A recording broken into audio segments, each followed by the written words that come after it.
Hello students, हम अपना chapter कर रहे हैं क्वाड्रिलेटरल्स और आज इसमें हमारा टॉपिक है फॉर्मूलेस के ऊपर बेस्ड है।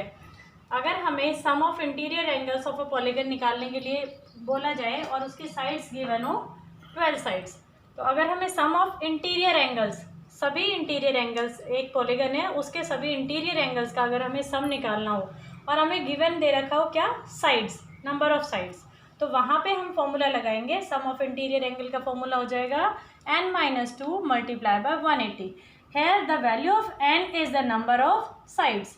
सो नाउ अगर हमारे पास नंबर ऑफ साइड 12 गिवन है और हमें सम ऑफ इंटीरियर एंगल्स निकालना है, so putting the value of n in the formula, that is 12 - 2 multiply by 180 degree, and 12 - 2 is 10 multiply by 180 degree and the sum is 1800 degree. ये हमारा simply answer आ जाएगा कि एक 12 साइड की एक polygon है और उसके सभी इंटीरियर एंगल्स का सम 1800 है। तो हम ऐसे ही यही फॉर्मूला लगा के अगर नंबर ऑफ साइड कुछ भी गिवन हो तो हम इसे सॉल्व कर सकते हैं। नेक्स्ट फॉर्मूला है हमारे पास interior angle of regular polygon. अगर हमें पूछा जाए कि किसी भी रेगुलर पॉलीगन का कोई इंटीरियर एंगल है, अब रेगुलर पॉलीगन है इट मीन्स उसके सभी इंटीरियर एंगल इक्वल होंगे, इसीलिए यहाँ पे मेंशन है रेगुलर पॉलीगन। अगर पेंटागन है तो वो रेगुलर पॉलीगन हो गई हमारी, तो उसके सभी एंगल्स इक्वल होंगे, तो इसीलिए अगर हम एक एंगल निकाल लेते हैं इट मीन्स उसके सभी एंगल इक्वल है। तो हमें साइड्स गिवन है 8 साइड्स और हमें निकालना है इंटीरियर एंगल। यहाँ पे हमें सम नहीं निकालना है, कभी कंफ्यूज होकर सम ऑफ इंटीरियर एंगल का फॉर्मूला लगा दें, ये फॉर्मूला डिफरेंट है।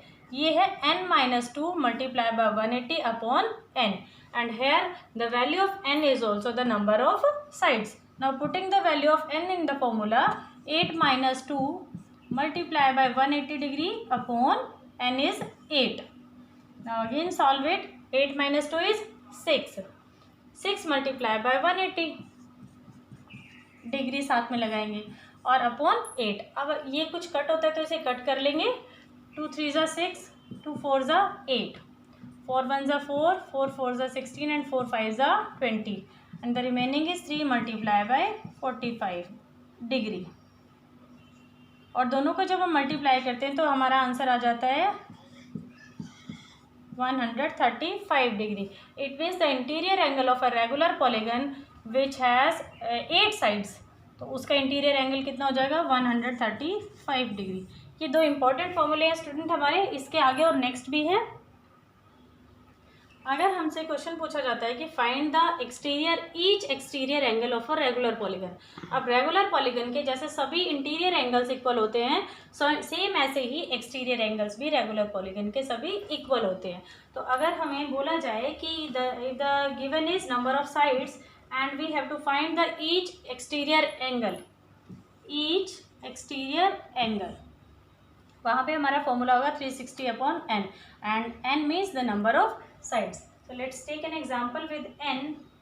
If n is equal to 8 sides, अगर हमारे पास n एक रेगुलर पॉलीगन है जिसकी 8 साइड्स हो और उसका हमें ईच एक्सटीरियर एंगल निकालना हो, तो एंगल के लिए स्टूडेंट्स हम क्या करेंगे, फॉर्मूला हो जाएगा 360 degree upon n and n is 8। अब इसे हम कट कर देंगे और कट करके हमारे पास आएगा,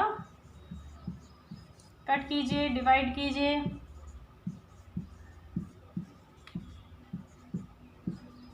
और ये आ गया हमारे पास 45। ये रफ वर्क में आप कर सकते हो या इसे आप डायरेक्टली यहाँ कट भी कर सकते हो। तो यहाँ पे ईच एंगल आ जाएगा हमारा 45 डिग्री। इट मीन्स कोई भी रेगुलर पॉलीगन है जिसकी 8 साइड्स हैं तो उसका हर एक जो एक्सटीरियर एंगल होगा, बाहर वाला जो एंगल होगा, वो उसकी कितनी मेजरमेंट होगी 45 डिग्री। अब अगर इसी के अपोजिट बच्चों हमसे पूछा जाए, हमें गिवन हो एक्सटीरियर एंगल अगर हमें गिवन है और हमसे पूछा जाए कि उसकी नंबर ऑफ साइड्स कितनी हैं, तब हमारे पास फॉर्मूला हो जाएगा 360 अपॉन ईच एक्सटीरियर एंगल। सो इसी का ही हम रिवर्स करके देखते हैं। If the given is each exterior angle is 45 degree. अब हमें निकालना है कि कोई ऐसी रेगुलर पॉलीगन है जिसका हर एक जो एक्सटीरियर एंगल है वो 45 डिग्री है, तो अब उसकी नंबर ऑफ साइड्स कितनी होंगी, तो हम फॉर्मूला लगाएंगे number of sides is equal to 360 degree upon 45। अब यहाँ से अगर हम कट करते हैं तो ये 8 आएगा। It means number of sides is 8 sides.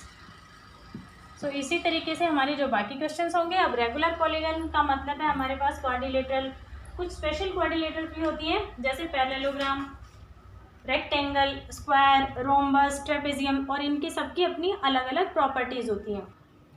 जैसे हमने क्वाड्रिलेटरल्स का सॉल्व किया है सभी क्वेश्चन, सेम वैसे ही हमारे बाकी और फिगर्स में भी ऐसे ही हमारे क्वेश्चन सॉल्व होंगे। बस उनकी प्रॉपर्टीज़ को हमें ध्यान में रखना है कि अगर हमारे पास पैरेललोग्राम है तो उसके अपोजिट एंगल्स इक्वल होंगे। ये सारी प्रॉपर्टीज़ हमें ध्यान में रख के क्वेश्चन को सॉल्व करना है। So that's all for the day students, thank you.